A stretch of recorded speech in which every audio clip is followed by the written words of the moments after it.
time once again to slip into your camo, grab your bow, and join us out in the field for another episode of the Up North Journal, presented by PSE Archery. The Up North Journal crew is knocked and ready to rock for another exciting adventure. So let's step outside and hit the trail. This episode of the Up North Journal podcast is brought to you by PSE Archery, Yamaha Outboards, Better the Hunt, Easy Cut, Packer Max, Deer Camp Coffee, Buck Baits, JPO Game Calls, Limwalker Game Calls, Wild Seasoning, Total Peep, Sunrise Archery, Scent Lock, and Scent Blocker. Welcome back to another episode of the Up North Journal, everybody. Host Mike Adams sitting in a balmy cabin tonight with the heat rolling 28 degrees out, and Dan DeFall is on my left. What's happening? Not much, man. It's been a good week. We had some warm weather. I was just about to say, when I left last week, it was snowing. Mm-hmm. And then we've had some nice warm temperatures this week. Everything's looking good. Obviously, this weekend it's going to drop off, but it is February. That's right. So it's good to know we're heading in the right direction, and we got less than 3 weeks in daylight savings. That's right. Turkey season's coming up. That too. We'll be putting in for bear permits. Yep. And turkey permits, and before you know it, fawns will be dropping, and hey, all of a sudden we're into summer. I'm already getting rid of the whole year. Here in about 10 seconds. Are. Slow down. Well, I'll tell you what, the weather's been great outside. It's been beautiful, and we're kind of getting into show season. We were at one a couple weeks ago. We got another big one coming up here soon. Outdoorama is coming up. But before we get into that tonight, we need to go with our supporters who support our show. That's right. So let's talk about the great people who help us, and in turn, let you get some great deals. That's right, folks. None other than Buck Baits. If you go down to 15 in Dodge Park in Sterling Heights, you can visit the brick-and-mortar Deer Camp Outfitter store, which has Buck Baits inside. But if you go to buckbaits.com and use the promo code UNJ20, you get 20% off your order on checkout. There you go. Pretty cool. And we talked about Paul over there at JPO Game Calls. Go to jpogamecalls.com. Go check out his line of calls from the Omni series to deer grunt calls to turkey calls to squirrel calls to coyote calls. Use the promo code UNJ10. You get 10% off your order there. Who's our newest supporter? Our newest supporter, that's right. You got the slide up there. The Island Armory. Go over there, check their website out for gun parts and gun things. I'd almost say guns galore over there. But ammunition. Go check it out, see what they got to have to offer. Go to theislandarmory.com, and if you use the promo code UNJ10, you'll get 10% off your order there. But like you said at the beginning, we are drinking. Tonight? Yes. Flavor-wise? Yes. Wall hanger. When do we get the Michigan cherry? It's coming. We got to get rid of this bag first. We're saving it, okay? You're ruining me for Valentine's Day. I'll have it next week. And if you go to deercampcoffee.com, you can get 10% off your order using the code UNJ10. But don't forget, when you're over there, pick up a bag of Up North Journal medium roast. That's right. We have our own label. That's right. You go check out our label and enjoy the coffee. There you go. And last but not least. That's right. It doesn't look like it's melted too much, but we can actually see the road, so it has melted some. And it's a balmy, actually it's 19 degrees up there, which isn't too bad. Newberry, Michigan, all the way in the UP. The roads are clear. There's a little snow on the ground. Right, and if you go to Cedars, you can enjoy a pizza and Deer Camp coffee with that pizza. And we want to give a big shout out to FM 123 up in Newberry, who carries our show. So, there, we got that out of the way. We did get that out of the way. We've been talking about show season, right? We have been. Well, let's just get right to it, and let's get our guest here in the cabin tonight, none other than Bill Parker, the publicist of Outdoorama. Bill, how you doing tonight, bud? I'm doing really well. How are you guys? We're doing fabulous, man. It's that time of the year. It's the chance we finally get to get out and look at new goodies and think about hunting season, camping season, outdoors, and all that good stuff. Yeah, we're getting excited about Outdoorama. It should be an awesome show again. The 48th annual, if you can believe that. Really? It started way back in 1973 at the State Fairgrounds down on 8 Mile in Detroit. I tell you what, as a kid, I remember it. It was at the State Fairgrounds, and that was like the highlight of going. It was like when Mom and Dad said we're going to go there to the Outdoorama. That was a blast. They could. Oh, yeah. I bet they couldn't contain him as a kid. I just got a feeling. I vaguely remember that from years gone by. Yeah, it's in a lot of kids' memories. When we were all younger, it was the big thing to do. And the winter's kind of getting old, and you're getting tired of going outside and freezing all the time. And all of a sudden, oh, here's this big hunting and fishing show. Yeah, let's go check it out. And Dad would load up the station wagon, and we'd all pile in and head down to the show. So you went there as a kid as well. Yeah, we sure did.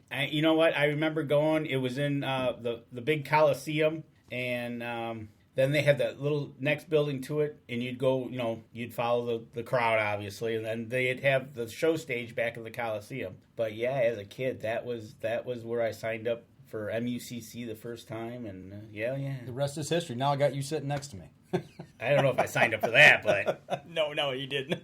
Well, but yeah, Bill, last year we were kind of left high and dry because of everything that's going on. We did not have Outdoorama, but you guys are back, full board, ready to go. What are some of the things we can expect this year to see there? Yeah, it's everybody's real excited about the show, and we're expecting good attendance. The big draw this year, the Lumberjacks are back. The Lumberjacks and Lumberjills from the Timberwork Lumberjack show. I'm sorry. Okay. But they are really, you talked about, bringing the whole family down there. It's a very entertaining family show. They put a lot of dialogue and jokes and stuff in, and they do all of the activities that the Lumberjacks used to do, 100 years ago when they were logging the country and logging in Michigan. They have pole climbing contests right there. They put up poles inside the arena or inside Suburban Collection Showplace where Outdoorama is going to be held. And they have races up and down the poles. They have chainsawing competition. They have log rolling competition. And they're doing this all amongst each other.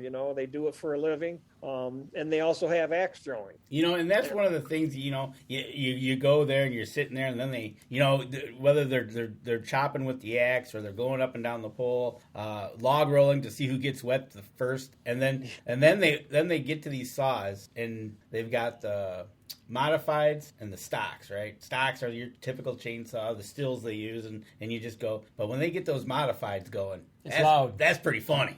It is. It's loud, and they go through that lumber like it's not even there. They make short work of it. They go through that like it's literally paper. I mean, and you get an effect of that loudness because of the short ceiling, and but it's over so quick. It's like, oh yeah, it's great.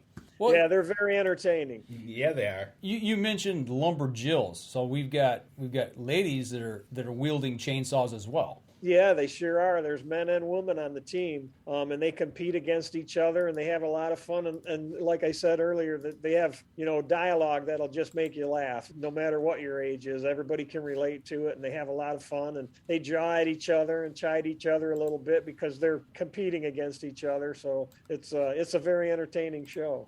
Don't ever mess with a lady that knows how to use a chainsaw. That's all I'm going to say. Right? Exactly.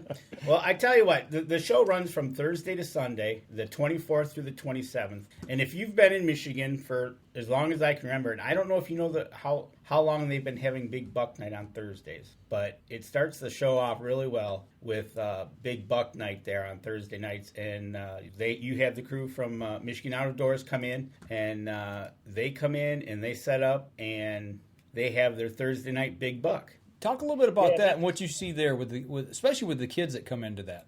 Oh, yeah, and it's a huge draw. They fill up that ballroom where they have it at. Everybody wants to see the biggest bucks from last year, see what everybody's got. And like you said, when the kids get up there with a nice big buck and tell a story, you're riveted to it because you can see the excitement in their face and hear it in their voice. Absolutely. Hey, now, when somebody that brings in a set of antlers or a mount to show for Big Buck Night and to tell that story, you guys have them keep those there through the weekend so people can see them and come in on Friday, Saturday, and Sunday? Some of them can do that if they want to. Most of them don't, or some, I shouldn't say most, but some of them do, some of them don't. Commemorative Bucks is there all weekend also, and they're doing free scoring of, deer, bear, elk, turkeys. And then there's a buckboard that you can hang your antlers on or hang your mount on if it's already mounted. So there is an opportunity there for people to get their trophies scored if they haven't already, and Commemorative Bucks will do it for free. And then, yeah, you can hang it on the board and leave it there for a day or leave it there all weekend, whatever works out best for you. And we do get some really nice bucks in there and some nice, bear skulls and antlers from elk and turkey beards and the whole 9 yards. It's pretty impressive. Get you fired up. You mentioned spring turkey season. Get you fired up. I tell you what, there's nothing we see nothing better than when we see them interviewing a young person's first deer, or maybe it's an older person's God knows how many deer, but they got a great story to it, and they get them up on stage in front of that ballroom, and like you said, it gets packed. Because I was there in 21, and literally it was standing room only, and it's just priceless to see the smiles on the face and the laughter and that camaraderie amongst all the hunters. And when you leave that show, when they're done and you head out to the show, what other companies are present when you start walking the aisles? Pardon me? What other companies are in the aisles when you start walking? Oh, yeah, we've got a whole slate of exhibitors and retailers with hunting gear, fishing gear. There's some manufacturer reps will be there, so you can talk to, the people right from the factory. Off the top of my head, I don't have the names specifically of them, but there'll be a real good array of, different ones going from all the fishing and hunting gear. And that's one of the nice things about the Outdoorama is they hit on both sides of the aisle. They hit the hunting side, then the fishing side, and then you got, you can check out outfitters for fishing, for hunting. They'll have some vendors there towards the back with fishing and hunting again. Yeah. DNR's got a display set up too, don't they? Where you can ask questions and touch and feel different things. They may have a booth, but if they do, it's not manned because they're not doing shows this year. They're not. Oh, wow. Okay, I wouldn't have guessed that. Because a lot of their offices are closed and they're still maintaining distance, and they just didn't feel they should do shows this year, so they're not.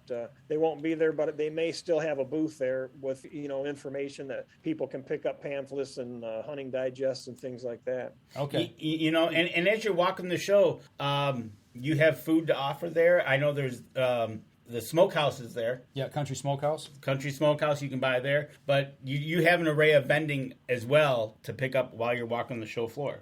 Yep, we sure do, and we've got, we call it our Sportsman's Hog Roast. They've got pulled pork sandwiches for lunch and dinner, so that's a big draw too. People, you work up a pretty good appetite walking up and down those aisles for a couple hours, and you can grab something to eat right there at the show. And there are other vendors that have salsas and chips, and I think there's some deep fried pickles there, and a whole bunch of different things. And like you said, Country Smokehouse, they've got some awesome snacks there.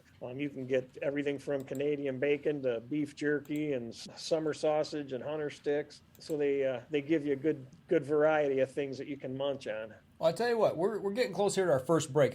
We come back. Let's kind of. I know you got seminars there as well. Maybe we can talk a little bit about those. But let's go ahead. We'll take our first break. And we'll come back. And we'll pick it up there. All right. So we're going to step outside. We'll take our first break. And we'll be right back after this. PSE Archery has reinvented the way you buy bows. From now on, you can make the most educated decision possible by basing your bow choice specifically on your shooting needs and goals. All you need to do is ask yourself, what kind of shooter am I? What do I want to achieve? PSE will help find the right category for you. So, what kind of shooter are you? Find out at psearchery.com.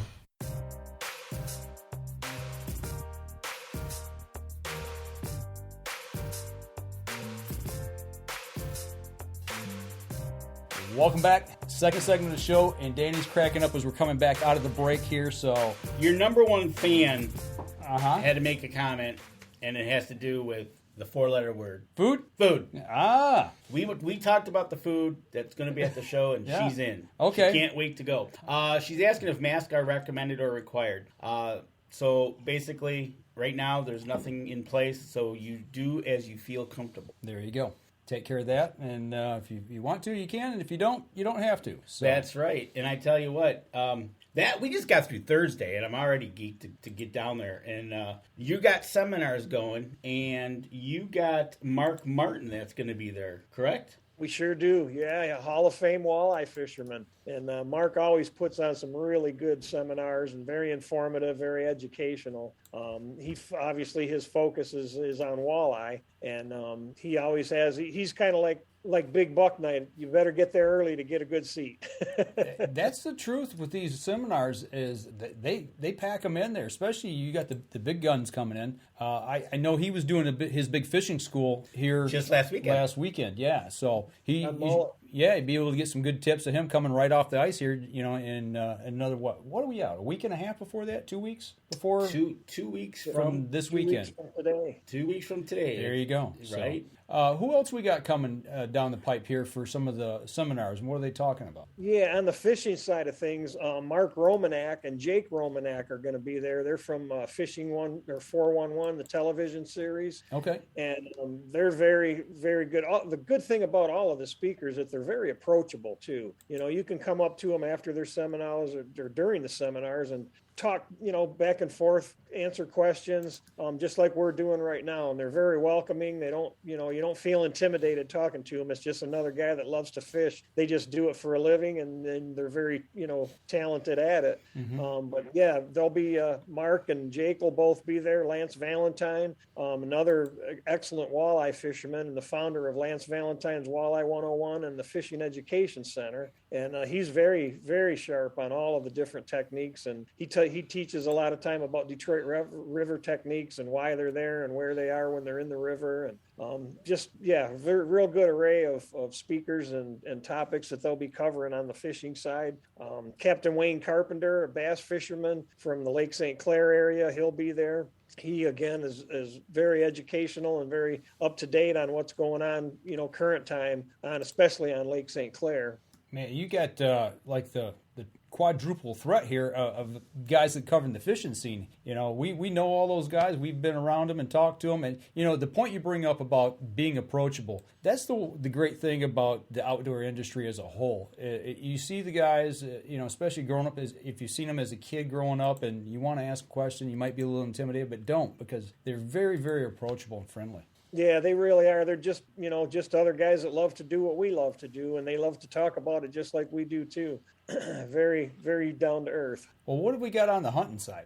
Hunting side, we've got a lot of great names too, and some real talented experts in their fields. We're back to turkey hunting again, but yeah, it's coming up. Seth McCullough is going to be there giving turkey seminars, and Seth is the founder of Bully's Wild Turkey Calls and a state champion turkey caller, and he really knows his stuff when it comes to longbeards. And again, he's a mason by trade. So he's just another guy that loves to hunt. He just happens to do it exceptionally and wants to share those, tips and information he has with other people. And Tom Richardson is going to be there talking about deer hunting. And I don't know if you guys know Tom, but he's a hoot and a laugh. He's a real nice guy, and he talks about some different ways to deer hunt using turkey calls while you're deer hunting. He in the early fall when the acorns are falling, Tom will grab a handful of pebbles and bring it out with him, and he'll flick stones into the leaves to let the deer think the nuts are falling. So it kind of attract them to have him come over and look for these acorns that are falling out of this big oak tree. He's got a lot of really cool tips and stuff like that, and a very accomplished, deer hunter. So that'll be a good one to see too. We've got Tim Andrus, you mentioned, is a friend of the show and a friend of you guys, and Joe Thomas. Again, both very talented deer hunters. Joe's actually a pro bass fisherman, but he's also an excellent deer hunter, so he spreads it out a little bit. Tony LaPratte will be there talking about habitat management. And I think that's it on the deer hunting side. But I believe Len Jenkins is going to be there with bird dogs and bird dog training. So it should be a good seminar lineup on both sides of the aisle. And that's one of the things, just for everybody out there. If you go to Outdoorama.com, it'll take you over to showspan.com, and then you can check out the full lineup that they're going to have at the show and all the information about the show as well. Yeah, and there should be a schedule. If it's not posted yet, it'll be posted very soon. It is scheduled. It is posted. Yeah, I thought it was up already. And so it'll give you an idea of what time they're going to be speaking, so you can kind of plan your trip around those if there's one or two of them that you really want to get in to see. And all the seminars are free with admission to the show. It's all part of the show. You can go to any or all of them, and there's no extra charge for them. You got to plan it just right. Get those times down, because that way you can get that pulled pork sandwich before the show, go to the seminars, walk the floor, and then you can have another one on the way home. You got to plan food around this. I'm telling you. You mentioned a few hunter sticks, go ahead. A few hunter sticks and a couple pieces of jerky in between, and you're all set. There you go. There you go. And, a nice soft drink or maybe an adult beverage along the way as well. So you mentioned, though, you're talking about hunting dogs. Are you guys doing the dock dogs things this year where the dog's jumping into the water? Nope, we haven't had that in a few years. They were difficult to get at the show, and then some of the exhibitors it was open to anyone. They could bring their dogs in and try it, and a lot of the dogs weren't really well-mannered, and they barked continually and really created a fuss. You couldn't talk if you were within, 50 yards of where all the dogs were, because it was so loud and they got going so bad. So that kind of didn't sit great with some people, and then again, they were just, very busy and tough to schedule. So we haven't had them in a few years, but it's not off the table, that's for sure. We might bring those guys back again because they were very entertaining. Okay, so some people don't like the dogs barking, but they go and they like the chainsaw. Yeah, well, the chainsaws, starts and stops. That's true. The dogs keep barking. The dogs, you can tell them everything in the world and they won't stop. Right. I totally, and it echoes. It echoes in that building, and I hope we're looking at pictures from 2020 Outdoorama, the last one, because 2021 was canceled. But they do have a display. They had a display of locked horns. I hope they have that again this year. We sure do. And that's another big draw. Yeah, I think he's got, I'm not sure, but like 20 or 25 different sets of locked antlers. The last time there were a couple of moose that were locked up. There were some elk that were locked up. And most of the bucks that were locked up were just, big trophy wall hangers, really nice ones. And you can see in some of them too, there's, puncture wounds right into the skull. When these deer were battling with each other, the power and the energy that they go with is just unbelievable, what damage they can do with those antlers. But it shows you a little bit of, how rough it is out in nature sometimes. People talk about, how can you, take an animal? And I'm like, well, number one, they taste real good. But secondly, when we take an animal, it happens quick. It's supposed to happen fairly quick. But nature, you're right, is brutal. You see some of these deer that are walking that's been in these battles, and I mean, they've just got gashes and holes in them, and it's just terrible what some of these things go through. But they're a majestic animal for sure. And for the kids, are you having the Trout Pond? Yes, we are. We sure are. That's a big hit with the kids, the Trout Pond, and the rock climbing wall as well. So there is, there's a lot of stuff for the kids to do too. The Trout Pond, for $5, they can fish for several minutes and try to catch one of the brown trout that are in the pond, or rainbow trout, and they can take it home with them, or they can put it back in the pond, whatever they feel comfortable with. And then the steelheaders are there, and they'll show them how to clean the fish as well. So they put it in a bag for them and clean it up, and it's ready to go in the frying pan when they get home. There you go. And so that answers your question, Mark Coleman. There is a Trout Pond for the kids, not for you. What about the rock climbing wall? Do they allow big kids on, or no? I don't think so. Doggone it. I don't know what the size limit is on there. There's a joke there, Danny. Yeah, don't go there. I know there's, but you know what? We've talked about the seminars. We've talked about who's all going to be there. But as you start to walk the floor and you're looking at outfitters and whatnot, you start coming across to the middle of the show. They still have all the boats there too, that you can boats, kayaks, and things that you can look at there. And those vendors are there with their actual boats, so you can jump in a boat or two and then check it out and maybe talk to somebody about buying one, Mike. Kayak maybe, boats no. I like I said, the checkbooks run a little bit thin. We just have to. We can only look right now. You bought that Class A motorhome for us, so that broke the budget. But if somebody is looking for a boat, that is a great venue to check them out. And the thing is, if you want it ready to go this summer, you have to buy it now. Get the sail through, get it all rigged up and ready to go and ready to hit the water. So there's a little bit of wait sometimes too on different boats. The whole supply chain thing. It's unfortunate, but right now, the people buy boats right off the floor, or they order them special for themselves, and it takes a little while to get them. So if you want to be on the water then in the summer, now is really the time to make that move and get a boat, and you can check some of them out at Outdoorama. I know last week they had like the campers marked. I was just getting ready to say, ready for delivery today. It's the same thing in the camping world as well, because I do a lot of camping, and that's what everybody's talking about is the price of the used ones have went up because it's so hard to find stuff now. And I got to assume same thing with the boats as well. It's just that supply chain you talked about. It's delaying things getting to the consumers. Yeah, it is. It's very unfortunate. And, even if it's a fishing boat and you want to rig it with some electronics, sometimes there's a, month or 2 month wait to get those as well. Some of them are rigged up and ready to go. Other ones, you have to accommodate what you want and kind of customize it for your own needs. And it takes a little bit of time. So now's the time to get going on it. Well, speaking of boats, what about the smaller version, like for kayaks and canoes and things like that? Is there something there for the outdoorsmen that like to play with those toys? Oh, there sure is. Yep, we've got fishing kayaks rigged up, for fishermen, the paddle ones, and then the foot paddles too. Sometimes I've seen those, and they're getting a little more popular with the fishermen because it frees up your hands. You don't have to constantly steer with the paddle. You can use those foot paddles and have more time to get your lures in the water and be in the strike zone. But yeah, we've got canoes and kayaks and just about everything from a 14-foot flat bottom boat to a twin engine Great Lakes boat.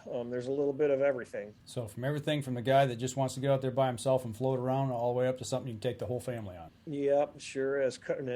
Pontoons have really come a long way from the old 25 horse putting around the lake like we used to have when I was a kid. And some of them now they rig them for fishing. Right. And they're ready to go. You can get out on the big water and you're all set and fairly comfortable. Right? You got not only can you fish, they got a decent sound system on it. They're huge, and they don't have just a 25 horsepower motor on it. No, they get up and move now. They got the big Yamahas on them now. Oh boy.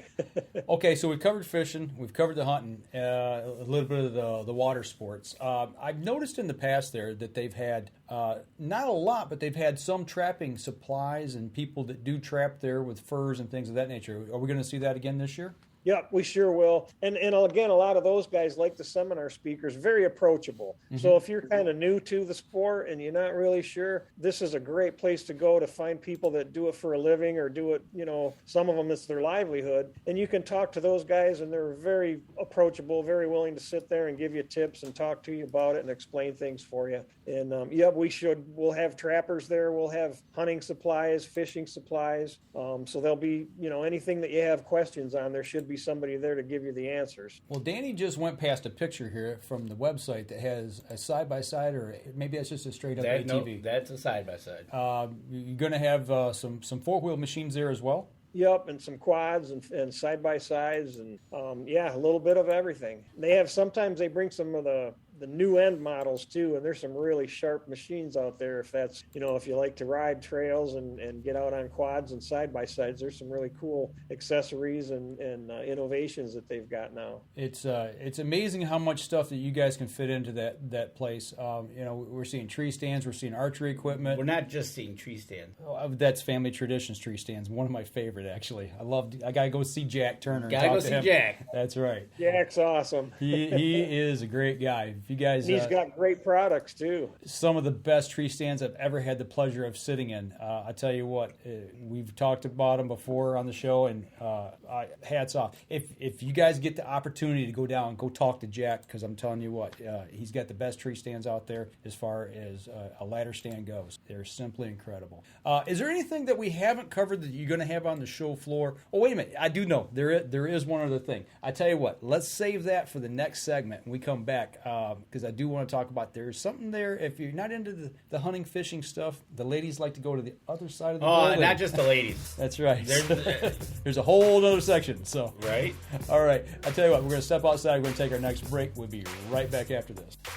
PSE Archery has always dominated the speed category. Now, the most revolutionary cam system ever to hit the market has perfected the shooting experience. Introducing PSE's Evolve Cam System, featuring extremely high let-off capabilities and the smoothest draw cycle in history. No other cam system has ever delivered this level of total comfort and total control. Experience PSE. Experience performance. third segment of the show. All right, so right before we went to the break, we said we had another section to talk about. Before you get there, okay. To answer Mark Coleman's question, depending on what vendors are there, they will have some areas you can try out the bows there. I don't know if Sunrise will be there, or I can't think of the other. Do you know, Bill, Sunrise Archery? Are they going to be there from up in? You know, I don't know if they've committed yet. I haven't heard for sure if they're going to be there or not. But yeah, it's nice that you can go and shoot it right in that little trailer when they are there. You can really get a feel for a bow. Absolutely. Yep, exactly. And that's one of the things that's nice. But also, like we were just talking in the last segment, they might not be there because of the supply chain thing. They might not have enough inventory to take to the show and supply the store. Yeah, to justify being there. You know, and as we're talking about this, what is the cost for general admission to get in? General admission is $12 adults, and kids 5 to 14 get in for $5, and kids under 5 get in free, or 6 to 14 rather is 5, and kids under 5 is free. Well, speaking of price of the show, we've got a stack of tickets that Bill has been so gracious to send for us to put in the hands of some of the listeners and viewers of the show. So stick around to the end of the show and we'll tell you how you might be able to get your hands on some of these tickets. So we talked about the price of the tickets and getting into the show and all. And we were talking before the break about the other section. And everybody says, well, you know, the wife doesn't want to go. Well, there's a section that you can go. Might cost you a little bit extra because there's some nice stuff over there. You know, for the price of one ticket, you're going to get 2 shows. Because I'm 3/4 of the way through, Bill, what show is over on that side? It's the Cottage and Lakefront Living Show. And it's a show within a show. Showspan also produces that show. And it's got everything basically for cottages and lakefront living, from furniture to home accessories, art, just a lot of really cool things too. It's not like you're at Target or Home Depot or anything like that. It's geared specifically for that lake lifestyle, and a lot of, you know, very unique things. And it's a great alternative. It's, you know, kind of goes hand in hand with the fishing and hunting end of it, but it's not the hardcore hook and bullet stuff over there. I don't know exactly what they have coming this year because I don't produce that side. We've got another whole crew that does that. But in the past, they've had some phenomenal stuff from porch chairs and deck chairs to cedar saunas and hot tubs and everything in between. But it's a really, really cool option. And it's crossover admission. So if you get a ticket for one, you're covered for the other one. You can go see both shows for the price of one. You know, what I like about that side of the show is I always like to go over there and see what's available, number one. But by that time we make our way there, you know, I'm kind of tired, want to give the feet a rest for a minute. They've got all those nice patio chairs and couches and things. You can sit down and you can try them out and give the dogs a little bit of a rest, you know what I'm saying? Right. And usually more food too. They've got some pretty cool snacks over there as well. Yeah, they do. Yes, absolutely. And if you go to the website showspan.com, you can click on the links to go see the Outdoorama page, or you can go over and see what I have here up on the screen is the Cottage and Lakefront Living Show. And you can walk through here, and they've got a gallery of just about everything from woodworking chairs and tables and clocks to lakefront living, like Bill said, and you can either enjoy it or buy it. There you go. So get over and check it out. Absolutely. It's a great time. It's a great way to spend a Saturday or a Friday evening, or even Sunday. You know, you guys run all the way through Sunday evening, Bill? Yes, until 5 o'clock Sunday. Okay. Show hours are 1 o'clock to 9 o'clock on Thursday, 11 a.m. to 9 o'clock on Friday, 10 o'clock till 8 o'clock on Saturday, and 10 o'clock till 5 o'clock on Sunday. So a lot of range, a lot of, you know, different times of day to come and see the show. If you've got something going on in the morning, come on in the evening. There you go. You know, one of the other cool things, if I can real quickly, at the Cottage and Lakefront Living Show, right up front, they always have a gigantic sandbox for the kids to get in and play. Another opportunity, you know, for kids to bring the whole family. And they make sand castles and moats and the whole 9 yards. So just one other thing I wanted to mention for the little ones to go in and have some fun. Absolutely. There's nothing like watching your kid get, well, like you said in the beginning of the show, it's February. They haven't been able to go outside, and you're able to put them in a sandbox. Yep. They're happy. Absolutely. Oh, yeah. Yeah, you know, everything's just now starting to loosen up a little bit, but I just to see those kids in there, that's got to do your heart good to see people bringing their kids in and showing them, getting them introduced into the outdoors in a simple way, but letting them get their hands on some things and touch things too. Yeah, absolutely. The Bow Hunters Association is going to be there, and they'll have an archery range for kids and beginners, to just try it out. And usually have longbows and recurves, and gives them an opportunity to maybe pop a balloon or shoot at a target and kind of get a feel for the whole archery aspect of hunting. Well, we've kind of covered the show and everything. Do we have one question? You got one question? Okay, go ahead. So, it's wonderful Michigan here, and we're talking that it's kind of cool out. Okay, it's cold. What's your suggestion? Do you have a coat check there inside? Can you bring a backpack, or how should people dress for this? Suburban Collection Showplace is the venue that it's at, and they do have a coat check, but at the fishing show, which was in early January, they didn't have anybody to staff it. So you may be able to check your coat, but be prepared, if it's not a really super cold day, maybe leave it in the car, or be prepared to bring it in with you. Or wear your favorite hoodie. There you go. Or wear your hoodie. There you go. Yep. And then you've got pockets to put all the literature in. There you go. That's what the bags are for from the vendors. And backpacks. There you go. And they've got them there too.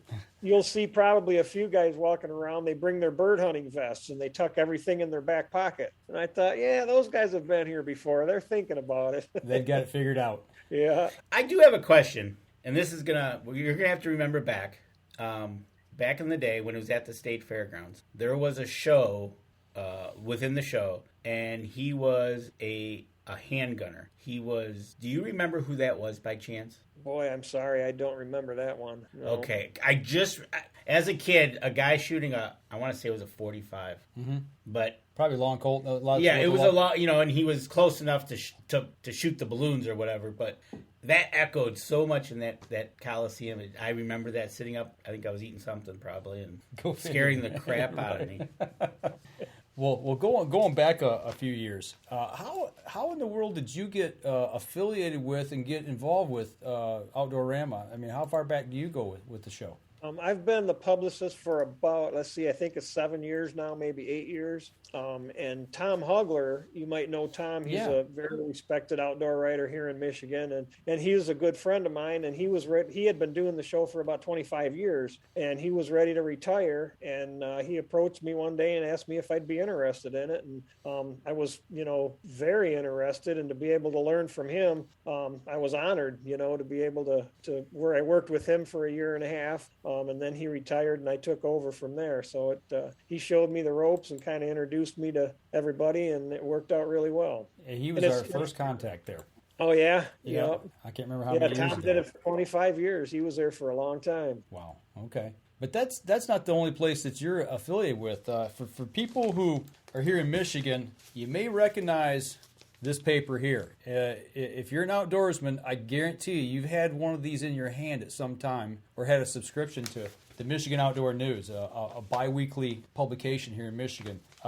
You're affiliated with them. What do you do for the Outdoor News? Yeah, I'm the editor, actually, of Michigan Outdoor News. And I started with them when we started the paper here in Michigan in 2000. So I've been there for going on 23 years now. And we're all, for people who aren't familiar with it, it's a hook and bullet publication. It's all hunting and fishing, and it's all Michigan news. We do, some, I guess it wouldn't be 100% Michigan. We do stories like the one that's in that book, Mike, about preparing for a Western hunt. What different states offer what opportunities, and give some tips on things to do like that. But 99% of everything is Michigan hunting and fishing and trapping. We get into the nuts and bolts side of it, I guess, if you will. If there's regulation changes, if the Natural Resources Commission is looking at something, or the legislature has proposed something, we like to try to get that out to our readers in advance of when it happens. So if they want to chime in and call their representatives or call the commissioners and give them their perspective on it, they have an opportunity to do that. I started our podcast here in 2007 with, like I telling you before the show, with my son. We got this. We were subscribed to this for years, and we would use your publication. A lot of times, like you said, there'd be some political action or movement going on within the state for hunting or fishing regulations, and we would cover that, and him and I would sit and kind of debate it and toss it around and talk about it on the show. So your newspaper here helped get us kind of a start into that same arena back years ago. I feel honored. Thanks, Mike. Yeah, and we try to, keep our finger on the pulse of everything that's going on here in the state. Unfortunately, and I'm along with everybody, you don't want politics to get involved with our hunting and fishing. I just want to go out and have fun. But unfortunately, it does get involved. And, people introduce legislation for whatever reason, and sometimes it's a good idea, and sometimes it's a terrible idea. And if we're not paying attention, all of a sudden things are changed behind our back, and we don't know what the heck's going on. So we just try to keep people informed about that. And we have columnists that, touch on some of the issues that are going on. And then we have feature stories too about, pike fishing and bird hunting and deer hunting and everything in between. So it gives them, the full flavor. On the back of each edition, you probably see there, we do a lake profile each week. And, pick different lakes from all over the state and profile it and run a topographical map. So if you want to head in that direction sometime, kind of gives you a starting point. I really like that feature. I think that's awesome. And I'm glad that you guys, you keep that in there. It's that's a staple of this publication. Yeah, we get a lot of comments on that. People really enjoy it. That, and we also have a page in there. It's called Cuffs and Collars. And a lot of guys say when they get that page, the paper, they go to Cuffs and Collars, and it's a list of conservation officer reports, and it shows you what's going on around the state. And some of them, you just scratch your head and go, how did this guy make it through a day? Because some of them are really out there. And that's another part of the newspaper. My son and I, we just kind of pick one out and read it because you're right. Some of the stuff in there, it's just hilarious. It's like, what were you thinking? Yeah, exactly. Yeah, I tell you, well, like you said, you kind of sit here and you read the Cuffs and Collars, and like you said, you just kind of shake your head going, what? You literally can't believe what people do. Yeah, it's the truth. So a lot of people get caught up on social media. It seems like every edition, somebody posted a picture of a big buck that they shot. Mm-hmm. They didn't have a license, and they bought their license the next day. Mm-hmm. Well, the conservation officers follow social media. It's out there, and they look, they just put in big bucks, and here they pop up, and it's like, let's see if this guy had his license. Wow, he didn't buy his license until the next day. Yep. Next thing you know, he's getting a ticket and losing the buck. Right. You sit here and you look at the one small one that I just picked out here. Neighbor calls complaining, seeing his neighbor with a flashlight. Flashlight turns off. Gun goes off. You're right. So they called the DNR. DNR did an investigation. He was holding the flashlight in his mouth, and he shot the deer. Some people. I don't know. It baffles the mind sometimes. Well, it's eye-opening for sure. How do you wind up getting some of the stories, like some of the hunting stories? How do people? How do you get in contact with them, or does somebody contact you and say, "Hey, I got a great story you might want to listen to"? How does that work? Yeah, we get a little bit of both, and I have a stable of writers all across the state, outdoor writers that are kind of plugged into their area, and they'll, send me an idea. Hey, I got a story about a new technique to, catch panfish through the ice or call turkeys in or whatever it happens to be. And then sometimes you just get readers that have a unique experience to them. We have a feature in there called Reader Stories, and we encourage people, if they, shot a nice animal and they want to talk about it, or their kid got their first turkey or whatever it happens to be, if you want to write a short story and send us a couple of pictures, we put that in. Mm-hmm. And people enjoy seeing those types of things too, because it's, it's their next door neighbor kind of thing. Exactly. And you know what? It says right on here, it's $25 for a year. For how many? 26 editions. 26 editions for $25 a year. And Mark Coleman, this one, Michigan Outdoor News, has a story for Indiana produces the new number 2 typical whitetail. Is that the Huff buck? Yep, that is the Huff buck. Yeah. It beat the Jordan buck by a few inches. Right. It's been there forever. It says Dustin Huff. It doesn't say Mark Coleman. No, it wasn't him. No, it wasn't Mark. Sorry, Mark. So $25 gets you 26 issues. I'll tell you what. There's something I want to cover that's back in this one. That's tied to this one, but we're going to save that here for when we come back out of the break. We're up against our last break, Bill, so we're going to step outside, take our last break. We come back. I'm gonna let you tell a story about something that's tied to a story in here. We'll be right back after this.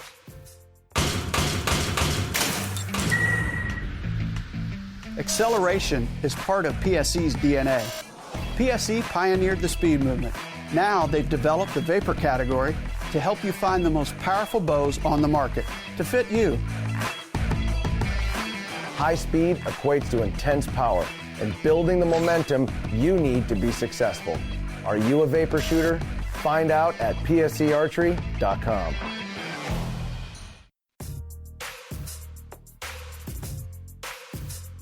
Welcome back, everybody. Fourth segment, last segment of the show. We've been talking about the Michigan Outdoor News, and we got to talking with Bill before the show, and I noticed that there was a story that you wrote for this issue, and it says 2021 was a safe year for hunters, and that you wrote this story, but you actually you had a hunting accident this year, and I think it's important that we share just some quick information about what happened, if you would.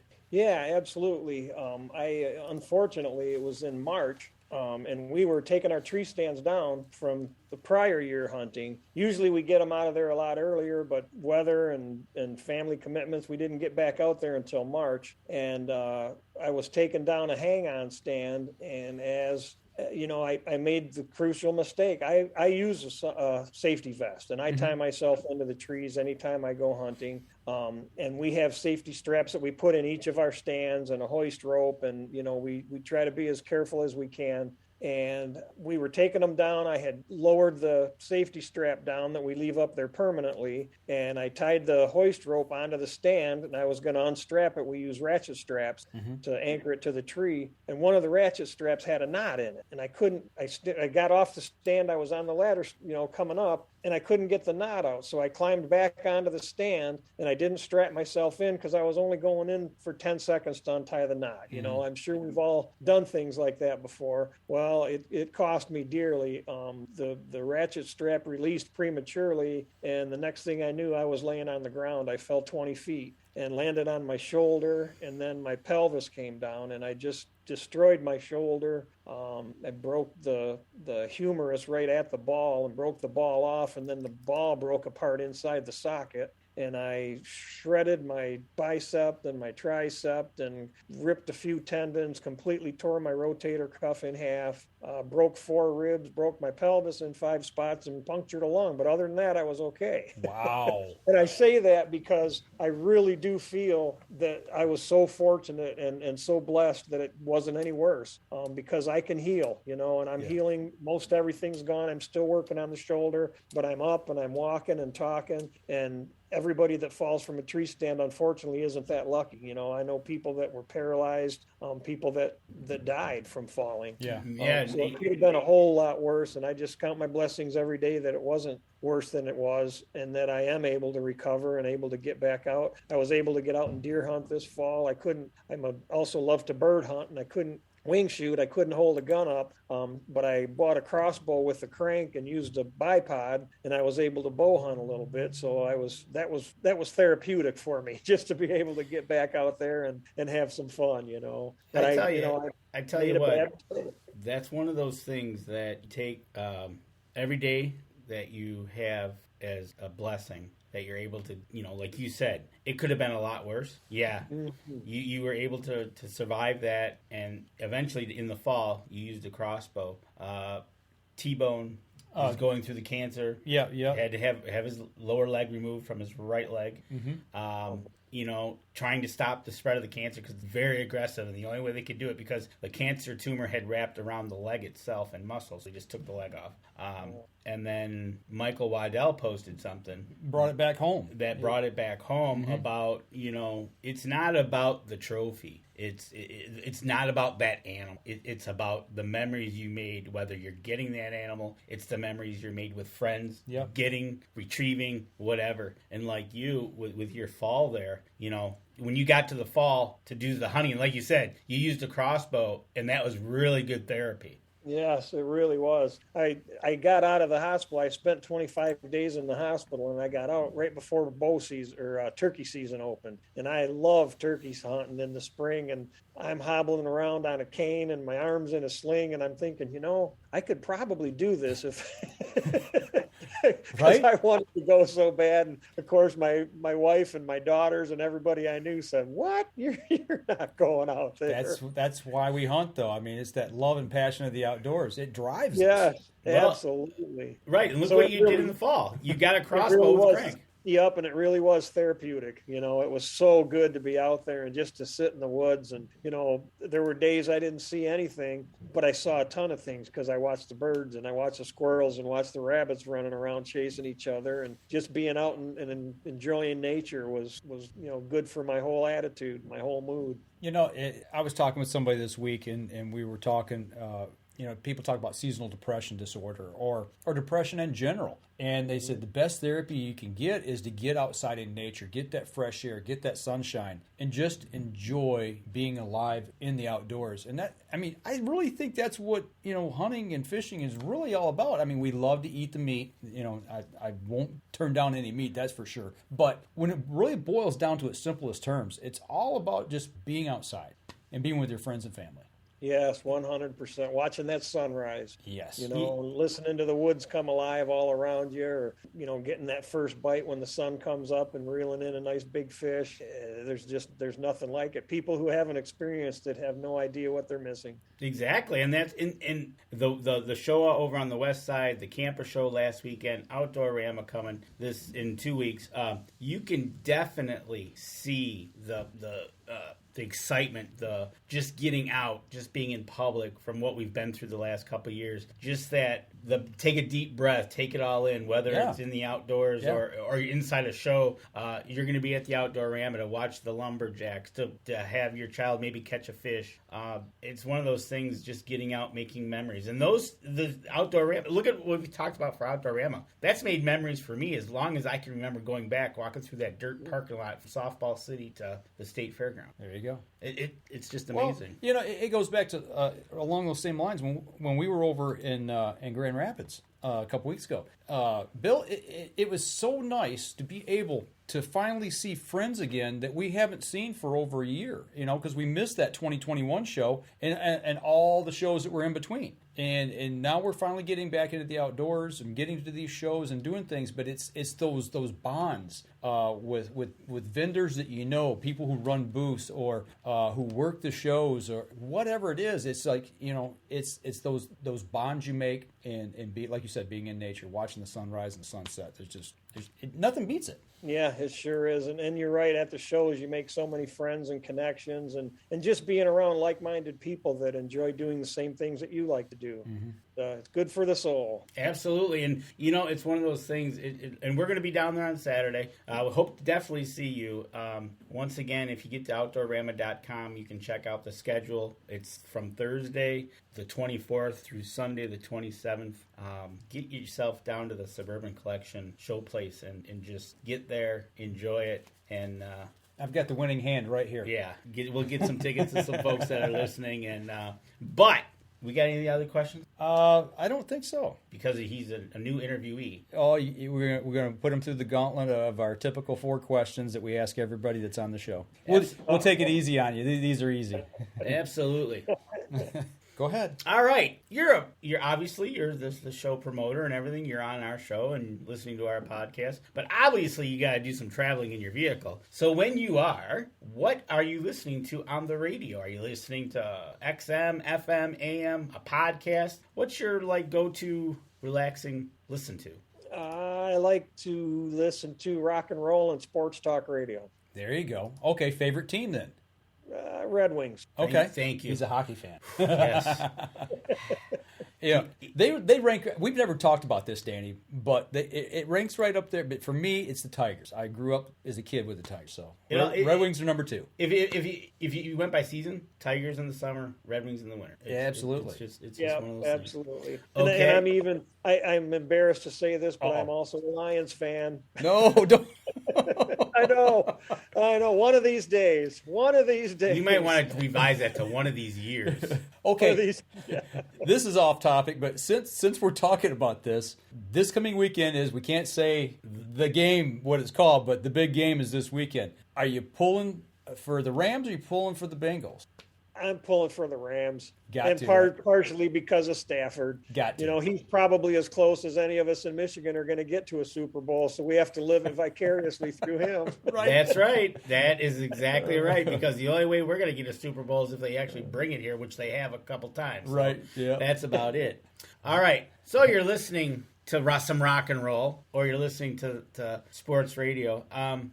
What snack are you snacking on in the car, or what you have in there as you're driving along? Or maybe in the tree stand.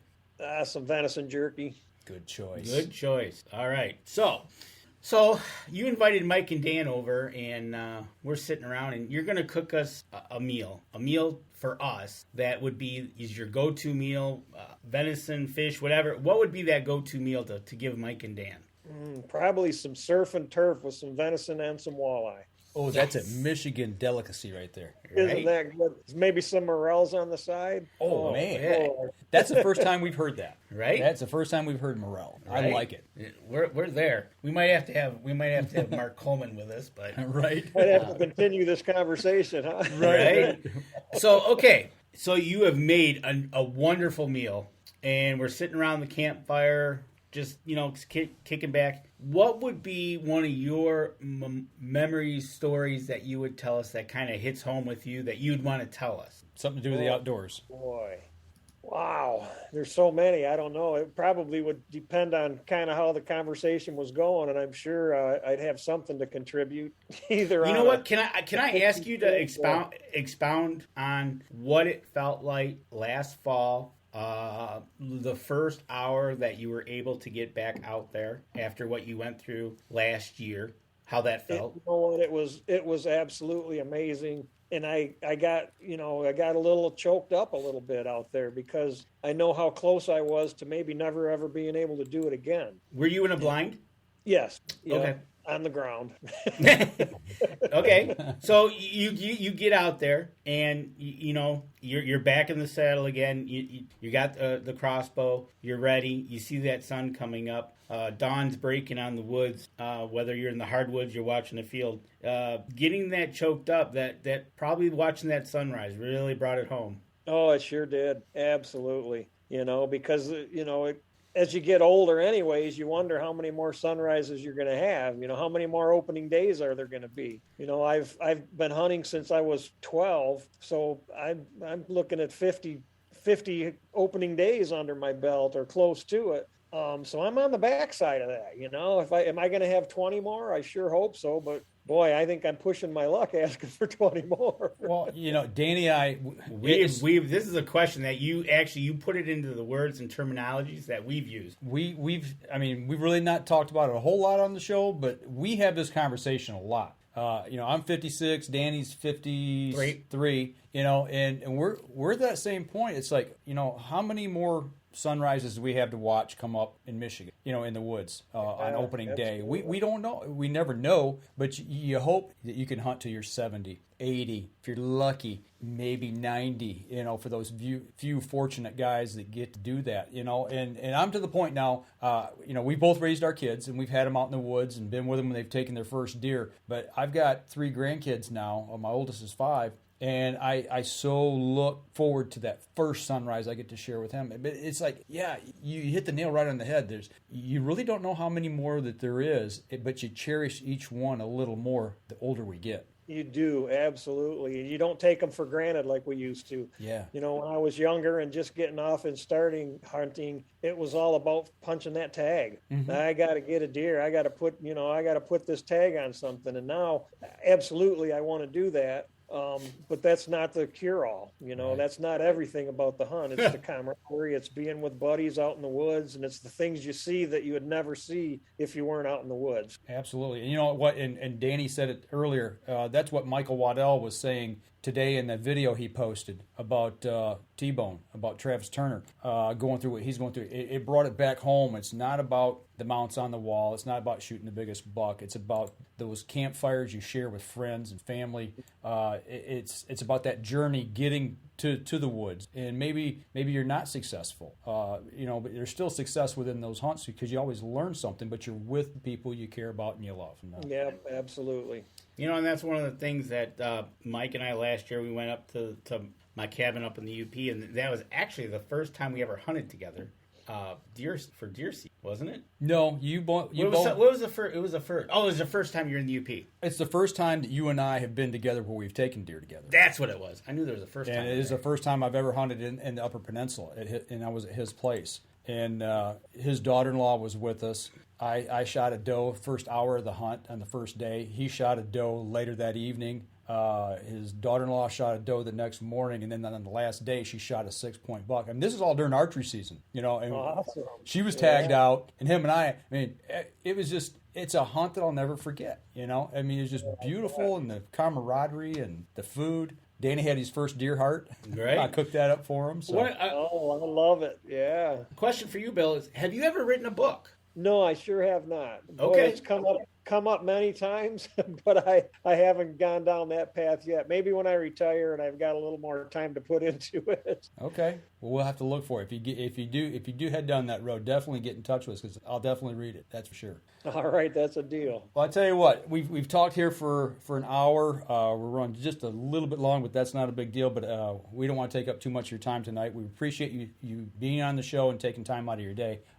So let's get to the part here about how everybody can put in for a ticket, and it just depends on how many people we have put in. But if you'll either comment here on the show in the thread right now in the chat if you want to be put in for a drawing for the tickets, or send us a PM on our Facebook, either the show or Danny or myself, or email, however, just get in touch with us. And see, we've got how many weekends left before that show? We got 2 weeks from today. So so a week from Monday. So I got to get them in the mail. Okay, so on next week's we'll notify people. Yeah, we'll notify people. And for those of you listening on the podcast, you're in this too. Go over to Facebook, find our Facebook Live from Thursday night with Bill. Go into the chat, throw your name down. We'll get you some tickets if we can, depending on how many people sign up, and good luck. There you go. So that's going to do it for us this week, folks. Make sure you go over. Bill, you're on Facebook, I assume?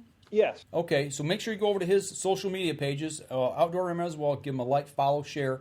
Do the same for us. Share the show. That helps us. In return, Danny's going to have this version of the show on YouTube coming up for those of you on the podcast that want to catch it live if you don't have Facebook and can see it there. If you're listening to the podcast, make sure you go over to iTunes and give us a review over there because that helps us and helps the people who support us in turn. So next week, Danny? Next week is the show of all shows. We've been waiting for. We're going to have PSC on, and I am pretty sure it's going to be the one and only, the Bobby Vargas from PSC, or if he can't make it, it's going to be Cade. Yep. Okay, and in case Bobby's listening or watching, it was his birthday. Maybe we'll get him to tell us how old he is next week. So we'll have to wait and see. But that'll do it for us this week, folks. Denny Steiner. Denny, my man, you joined in late. Hats off to you, man. Keep posting those pictures of those beautiful breakfasts that you cook. We're going to come down and see you. We got to talk to you soon and make a trip down and do a live show at your place. So that's going to do it for us this week, folks. We'll be back again next week, 7:30, next Thursday night with PSE. We're going to be switching to Wednesday here pretty soon, but not yet. Y'all take care, and we'll be back again next week. This episode was brought to you by PSE Archery, Yamaha Outboards, Better the Hunt, Easy Cut, Packer Max, Deer Camp Coffee, Buck Baits, JPO Game Calls, Limwalker Game Calls, Wild Seasoning, Total Peep, Sunrise Archery, Scent Lock, and Scent Blocker. Thanks for listening, and join us again here next week. Until then, remember, as we always like to say, if you're out on the water or in the woods, shoot straight and be safe. Until next week on the Up North Journal.